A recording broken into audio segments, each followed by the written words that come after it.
하나님의 말씀 같이 보도록 하겠습니다. 은혜 받으실 하나님의 말씀은 요한복음 13장 34절과 35절 말씀이 되겠습니다. 같이 한번 읽어보겠습니다. 새 계명을 너희에게 주노니 서로 사랑하라. 내가 너희를 사랑한 것 같이 너희도 서로 사랑하라. 너희가 서로 사랑하면 이로써 모든 사람이 너희가 내 제자인 줄 알리라. 아멘. 하나님의 말씀에 대한 우리의 고백 같이 읽어보도록 하겠습니다. 주의 말씀은 내 인생의 빛입니다. 주의 말씀은 내 삶을 변화시킵니다. 주께서 말씀하신 대로 나는 하나님의 사랑받는 자녀입니다. 나는 축복의 통로입니다. 오늘도 주의 말씀에 내 마음의 문을 엽니다. 말씀하여 주옵소서. 듣고 깨닫고 말씀대로 살겠습니다. 아멘. 우리 주님 안에서 새해 복 많이 받으시라고 우리 옆에 분들 앞뒤 분들 보시고 인사 나누시겠습니다. 새해 복 많이 받으세요. 오늘도 은혜 많이 받으세요. 2023년 승리하는 한 해 되세요. 네, 감사합니다. 운전을 하다가 이제 고가도로 같은 데가 있잖아요. 이렇게 좀 올라섰습니다. 그런데 저 앞에서 차가 하나 오는 거죠. 역주행을 하는 차가 있는 거예요. 저 차가 왜 그래? 그 차를 잘 피했는데 역주행하는 차가 또 있는 거죠. 아니 한두 대가 아닌 거예요. 근데 그때 마침 아내에게 전화가 온 겁니다. 여보, 글쎄 지금 뉴스에 나오고 있는데 어떤 미친 사람이 길을 잘못 들어가지고 역주행해서 혼자 달리고 있대지 뭐야. 전화 좀 끊어봐. 지금 앞에 또 차가 또 오고 있어. 이 남편이 또 얘기하는 거죠. 어떻게 된 일일까요? 2022년 한 해 동안 잘 사셨습니다. 여러분 한 해 동안 너무 수고하시고 애쓰셨습니다. 요즘 우리는 인생을 열심히 잘 살고들 계십니다. 학교를 열심히 잘 다니는 우리 자녀들을 볼 수가 있습니다. 직장에서 내 마음대로 잘 되지는 않지만 그래도 잘 버티고 계십니다. 어려운 시기에 가정에서 엄마 역할을 하느라 아빠 역할을 하느라 너무 애쓰셨습니다. 먹고 살기 위해 악착같이 열심히 살고 있는 우리네 모습을 볼 수가 있습니다. 이왕이면 성공해 보려고 부지런하게 잘 달리고 계십니다. 그런데 과연 인생을 이렇게 열심히 달리기만 하면 되는 걸까요? 사실 더 중요한 게 있습니다. 여러분, 하나님을 분명히 만나야 될 줄 믿습니다. 그래야 인생의 의미를 알 수가 있는 거죠. 내가 가는 길이 어떤 길인지 이 의미를 모르고 부지런하게 달려봤자 다른 많은 차들이 역주행하는 게 아니고 지금 자기가 길을 잘못 올라와서 역주행을 하고 있는 거죠. 내가 지금 제대로 가고 있는지 살펴봐야만 합니다. 최선을 다해 앞만 보고 달리고 있는데 여러분 이 길이 아닐 수도 있습니다. 영적 거듭남이 없이 교회에 출입하면요 사고뭉치가 되는 겁니다. 이들은 분명 교회 안에 있지만 하나님을 떠난 사람입니다.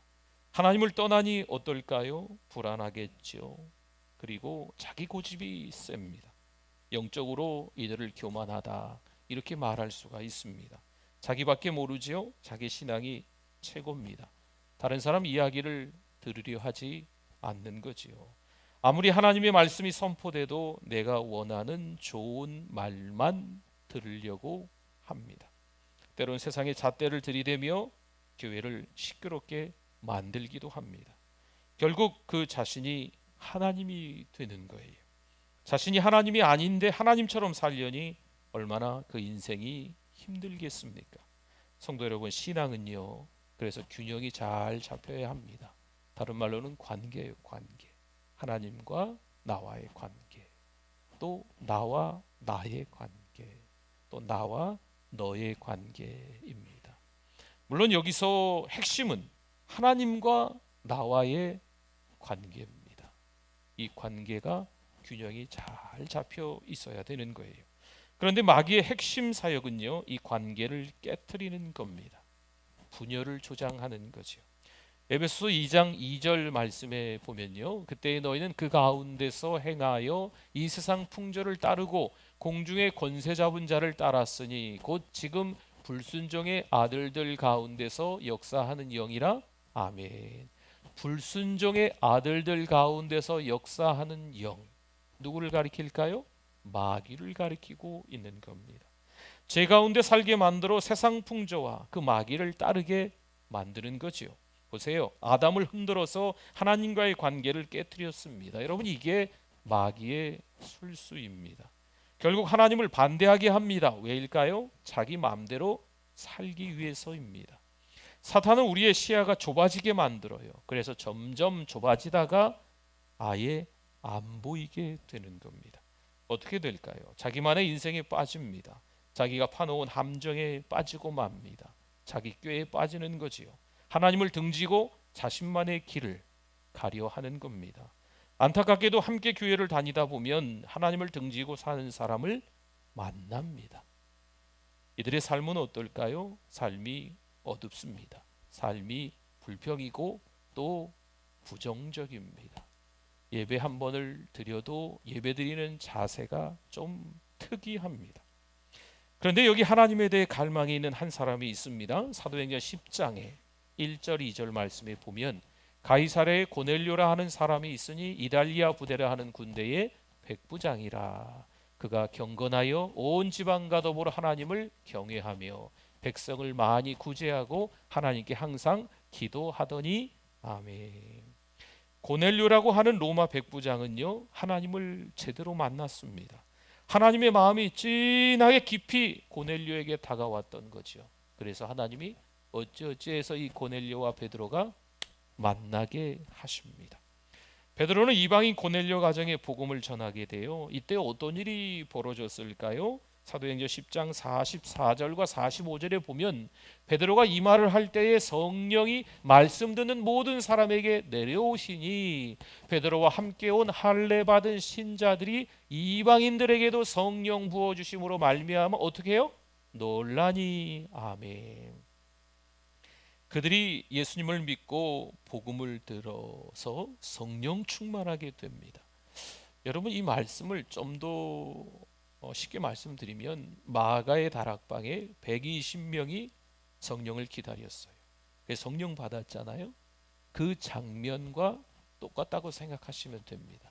이방인 고넬료의 가정이지만 예수님이 누구신지에 대한 이 복음의 말씀을 듣고 마가의 다락방 120명이 성령의 불을 받았던 것처럼 이들이 성령을 받은 거죠. 마침내 하나님의 사랑을 이방인들이 경험하게 되는 겁니다. 여러분, 이때 당시에 어마어마하게 큰 교회가 이 이스라엘 땅의 예루살렘 교회였어요. 우리 사도행전 말씀을 앞장부터 좀 읽다 보면 말씀을 전하니까 몇천 명이 회개하고 주께 돌아왔다, 이런 말씀들이 있잖아요. 다 예루살렘 교회의 성도들이 되는 거지요. 요즘으로 말하면 초대형 교회입니다. 어마어마하게 많이 모이는 교회인데 이 교회의 성도들은 유대인입니다. 유대인이지만 예수님을 믿은 사람들이죠. 다 유대인이에요. 이방인에 대해 마음을 열지 못했던 교회가 예루살렘 교회였습니다. 그럼 예루살렘 교회가 개척한 안디옥 교회는 어떨까요? 이방인들이 많습니다. 하나님의 마음을 알고 차별 없이 이방인들에게까지도 복음을 전하고 또 그들을 사랑했던 교회가 안디옥 교회입니다. 그래서 세계 선교의 중심 교회가 예루살렘 교회에서 안디옥 교회로 바뀌게 되는 거예요. 하나님께서 원하시는 것은요, 모든 사람이 구원받는 것인 줄 믿습니다. 요셉의 10대 후반과 20대는요 파란만장한 삶을 살게 되지요. 이제 굳이 말씀드리지 않아도 우여곡절이 많은 삶을 요셉이 13년 동안 올라갔다가 내려갔다가 살아갔던 모습을 우리가 알 수가 있습니다. 물론 탈출구는 분명히 있었습니다. 목적지도 있었습니다. 그런데 지체되는 거죠. 왜 그럴까? 여러분, 여기서 하나님의 특별한 목적이 있습니다. 참 놀랍습니다. 하나님의 사랑은요, 그때도 여전하신 거예요. 물론 우리 생각하고는 좀 다릅니다. 야, 드디어 고생 끝이구나 하는 그 타이밍에 하나님께서 우리에게 실망을 안겨주실 때가 있으세요. 하나님은 우리가 원하는 방식으로 역사하시지 않습니다. 하나님의 역사하심에 그분만의 신비로운 방식으로 역사를 하시는 거예요. 왜일까요? 하나님은 나보다 나를 더 잘 아시기 때문에 그렇습니다. 하나님은요, 나보다 나를 더 사랑하시기 때문에 그렇습니다. 내 인생의 주도권은 내가 쥐고 있는 것이 아니고 누가 쥐고 계실까요? 하나님이 쥐고 계시기 때문입니다. 하나님이 우리를 건져주시겠구나 하는 그 순간이 있어요. 그런데 우리는 또 그 길이 보이지 않아 실망하기도 합니다. 마침내 해결해 주시겠구나 생각했는데 다시 답보 상태인 거지요. 머물러 있는 거예요. 물론 결국 요셉이 감옥에서 나옵니다. 하지만 여러분 잘 기억하셔야 돼요. 술 맡은 관원장의 호의 때문에, 그 배려 때문에 요셉이 그 감옥에서 나온 게 아니라는 거죠. 고린도후서 1장 9절 말씀을 볼까요? 우리는 우리 자신이 사형 선고를 받은 줄 알았으니 이는 우리로 자기를 의지하지 말고 오직 죽은 자를 다시 살리시는 하나님만 의지하게 하심이라. 아멘. 믿음으로 사는 사람들에게는 늘 좋은 일만 일어날까요? 믿음의 사람들의 걸음들은 역주행을 해도 그 길을 하나님이 쫙 열어주실까요? 성경 어디에도 그런 말씀은 없습니다. 신자도 고통스럽습니다. 신자도 억울한 일을 당합니다. 신자도 갈 바를 몰라 방황합니다. 오늘 말씀 그 전절 고린도후서 1장 8절에 보니까 형제들아 우리가 아시아에서 당한 환난을 너희가 모르기를 원하지 아니하노니 힘에 겹도록 심한 고난을 당하여 살 소망까지 끊어지고. 아멘. 바울은요, 살고 싶은 소망마저 잃게 됩니다. 바울은 계속해서 그런 고난을 당하느니 죽는 편이 더 낫다라는 생각까지 했습니다. 여러분, 사도 바울이 누구입니까 해서 제가 사도 바울을 구구절절 설명하지 않아도 되겠지요. 그런 사도 바울임에도 불구하고 사도 바울이 이런 생각까지 한 거예요. 그는 힘에 겹도록 심한 고난을 받았습니다. 바울이 정말 감당할 수 있을까 싶을 정도의 환난인 거죠. 하나님은 그가 감내할 수 있는 수준이 있는데 그 수준 이상의 환난을 허락하셨다는 겁니다. 사랑하는 성도 여러분, 바울과 요셉처럼 하나님은 우리에게 감당할 수 없을 만큼 힘든 시련을 주실 때가 있습니다. 물론 더 큰 바운더리로 보면은요, 우리가 충분히 하나님의 은혜로 감당을 하겠지만 당장은요, 우리가 겪는 그 고난이, 억울함이 우리의 수준 이상을 넘었기 때문에 감당이 안 되는 것처럼 여겨진다는 거예요. 왜일까요? 우리 자신을 의지하는 마음을 하나님께서 깨뜨리시기 위해서 자꾸 나를 의지하는 거죠. 나의 힘을 의지하는 거를, 그것을 산산조각 내기 위해서 하나님이 그러신 거예요. 하나님은요, 우리가 스스로의 힘으로 만족하고 그분을 떠나 온전히 살 수 있다는 그 환상을 깨뜨리려고 하시는 겁니다. 하나님은 우리가 항복하고 온전히 그분만을 의지할 때까지 우리를 무너뜨리시는 분이십니다. 여러분, 인생을 살아가는데 왜 힘들고 어려운 시간을 벗어나지 못할까요? 그런 경우가 있어요. 이 목사의 입장에서 우리 성도님들 가정 한 가정 한 가정 기도할 때 보면 왜 그 가정만 유독 계속 어려운 일을 겪는지, 때로는 육신의 질병이 찾아오고, 때로는 자녀들의 문제가 찾아오고, 때로는 돈 문제가 찾아오고, 관계 문제의 어려움이 찾아오고, 그 한 가정에 집중해서 그런 일들이 벌어질 때가 있습니다. 왜일까요? 정말 자존심 상하고 때로는 억울하고 속상하며 답답하게 하나님이 만드시는 이유가 뭘까 하는 거죠. 부부인데 한 집에서 다른 방에서 자는 거죠. 물론 이제 연세가 드시면서 좀 편하게 살기 위해서 그런 가정을 말씀드리는 게 아닙니다. 이 관계가 깨진 가정들이 있잖아요. 부부인데 별거를 하는 거죠. 직장을 다니기는 하는데 나를 괴롭히는 사람이 있는 거예요. 정말 쳐다보기도 싫은 사람이 있는 거죠. 마음에 들지 않죠. 억지로 직장을 가는 거죠.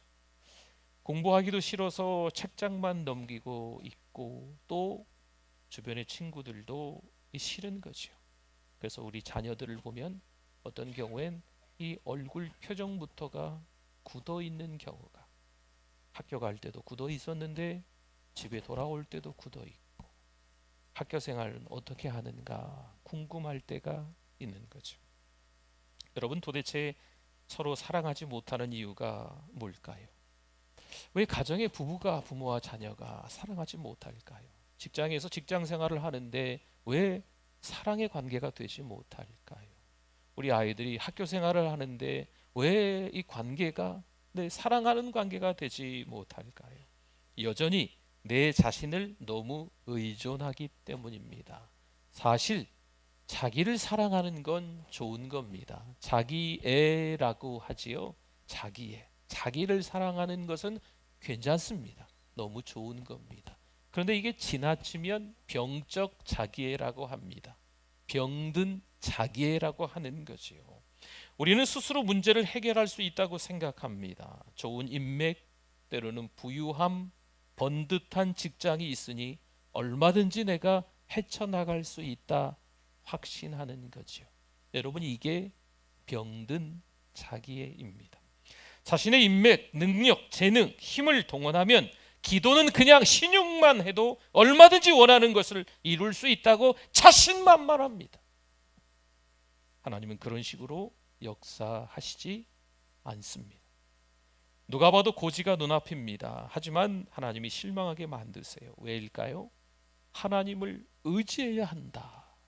하나님을 신뢰해야 한다. 이것을 가르치시기 위함입니다. 여러분, 인맥이 통하지 않아야 돼요. 돈으로 해결되지 않아야 합니다. 오직 하나님 앞에 엎드리는 것보다 더 좋은 일은 없습니다. 34절 말씀 볼까요? 새 계명 보세요. 새 계명을 너희에게 주노니, 새 계명입니다. 서로 사랑하라. 내가 너희를 사랑한 것 같이 너희도 서로 사랑하라. 아멘. 여기서 말하는 새 계명은 어떤 계명을 말할까요? 구약 성경에 나오는 그 계명하고 다른 계명일까요? 아닙니다. 똑같은 계명입니다. 예수님께서 새로 제정해 주신, 새로 만드신 계명이라 새 계명 이렇게 말하는 게 아닙니다. 구약 성경에서 말씀하시는 계명이나 그리고 사복음서에서 주님이 말씀하시는 이 계명이나 같은 계명인데 예수님은 말씀하시는 거죠. 새 계명을 너희에게 주노니라고 말씀하는 거예요. 뭐 간단히 말하면 알고만 있지 말고 이제는 실천해라 라는 의미입니다. 주님께서 우리를 사랑하시는 것처럼 사랑하라는 거죠. 주님이 우리를 어떻게 사랑하셨을까요? 자기 생명을 버리시면서까지 우리를 사랑하셨어요. 여러분, 우리가 하나님을 사랑합니다, 주님을 사랑합니다 해도 턱없이 부족하죠. 함량 부족의 사랑이라고 해요. 너무 부족한 사랑이에요. 그러나 예수님은 십자가에 못 박혀 죽으심으로 그 생명을 버리시면서까지 우리의 죄 때문에 죽으신 줄 믿습니다. 여러분, 이렇게 우리를 사랑하신 것 같이 너희도 서로 사랑하라. 이게 새 계명이라고 하는 거예요. 구약 성경에 나오는 계명과 이 신약에 나오는 계명이 다르다는 의미가 아닙니다. 계명을 알고 있지, 알고 있는 그 계명 알고만 있지 말고 네 공책에 기록만 해놓지 말고 이제는 사랑하라는 거죠. 하나님의 말씀이 서로 사랑하라 나와 있으면 또 부부가, 부모 자녀가 직장에서, 교회 안에서 서로 사랑해야 된다라는 말씀인 겁니다. 여러분, 이게 주님을 닮는 거 아니겠습니까? 35절도 한 번 더 볼까요? 너희가 서로 사랑하면 이로써 모든 사람이 너희가 내 제자인 줄 알리라. 아멘. 모든 사람이 안다고 하니까 여러분 이 말씀을 좀 오해하실 수 있는데 그런 말씀이 아닙니다. 모든 사람이 눈치를 보고 세상에서 살아라라는 말씀이 아니에요. 세상의 평판에 흔들리면서 요동치면서 세상이 나를 어떻게 평가할까? 세상이 나를 어떻게 쳐다볼까? 세상의 기독교를 어떻게 바라볼까? 이런 세상의 평판에 흔들리면서 요동되어 살아가라는 말씀이 아닙니다. 물론 우리도 틀림없는 공사 중입니다. 여러분 길을 가다가 보면 공사 중 써 있지요. 통행에 불편을 드려서 죄송합니다 적혀 있잖아요. 우리가 신앙생활을 오래 했습니다. 팔 걷어 붙이고 열심히 교회에서 봉사하고 섬긴 그런 날들도 꽤나 긴 횟수가 있습니다. 그럼에도 불구하고 하나님의 말씀을 듣고 기도도 많이 하고 찬송도 하고 예배자로 평생을 살아가고 있는데 우리는 무슨 중이라고요? 공사 중입니다. 우리가 신앙생활하면서 우리 때문에 상처받는 사람들도 있습니다. 때로는 우리가 신앙생활하면서 우리와 관계가 틀어져서 교회를 떠나는 사람들도 있습니다. 하다못해 신앙을 저버리는 사람들도 생겨날 수 있습니다. 그래서 우리가 공사 중이라고 하는 거예요. 연약하다는 거죠. 그러면 어떻게 할까요? 우리의 신앙을 포기할까요? 그런 의미가 아니죠. 그래도 예수님 닮은 삶을 살면서 우리를 통해 하나님을 보게 만들자는 거죠. 물론 우리가 부족하고 연약한 인생이지만 신앙의 모습이 참 누추하고 초라하게 보일 수도 있지만 그래도 예수님 닮는 모습으로 살면서 내 가족이, 내 직장 동료가, 내 이웃이, 사랑하는 우리 교회 성도들이 서로 바라볼 때 야, 우리 집사님은 참 천사 같으시오. 직장에서도, 가정에서도, 사회 안에서도 하나님을 보는 것 같다. 물론 우리의 연약한 모습이 드러날 때가 있지만 예수님 닮는 모습으로 최선을 다해 사랑하면서 살아가자는 거죠. 여러분, 우리가 사랑할 수 없는 사람은 없습니다. 신앙생활 잘 하시는데요, 목사님 그분만은 제가 용서하지 못합니다. 사랑할 수 없습니다. 망해야 됩니다. 여러분, 이거는 앞뒤가 안 맞는 말이에요. 목사인 제가 그런 생각이 있었습니다. 여러분 성도들께서 혹시나 그런 생각이 여전히 있습니까? 이제 우리 이런 생각 가지면 안 돼. 우리가 사랑할 수 없는 사람은 없습니다.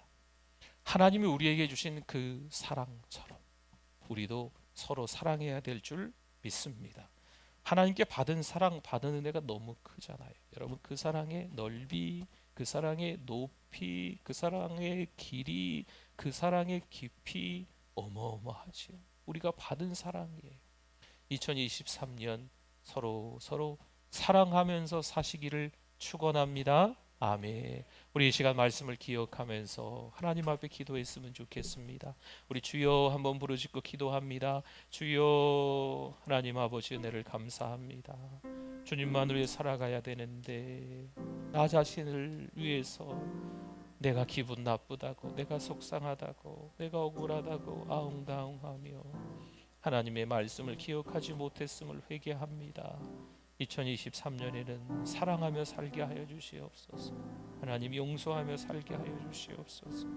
하나님, 부족한 우리의 인생이지만, 공사적인 인생이지만 그래도 하나님 바라보며 힘을 낼 수 있도록 은혜를 더하여 주시옵소서. 사랑하지 못할 사람은 없는 줄 믿습니다. 하나님, 감사합니다. 몹쓸 인생인데, 죄 많은 인생인데, 여전히 죄성으로 허우적거리는 인생인데 십자가에 못 박혀 죽으심으로 우리의 죄가 깨끗하게 씻음받게 해주셔서 감사합니다. 믿음으로 살아낼 수 있는 2023년 되게 하여 주시옵소서. 새 계명을 너희에게 주노니 서로 사랑하라. 내가 너희를 사랑한 것 같이 너희도 서로 사랑하라. 주님의 말씀 기억하며 서로 사랑할 수 있는 가정, 직장, 교회, 또 우리의 공동체들이 될 수 있도록 하나님 축복하여 주시옵소서. 예수님의 이름으로 기도드립니다. 아멘.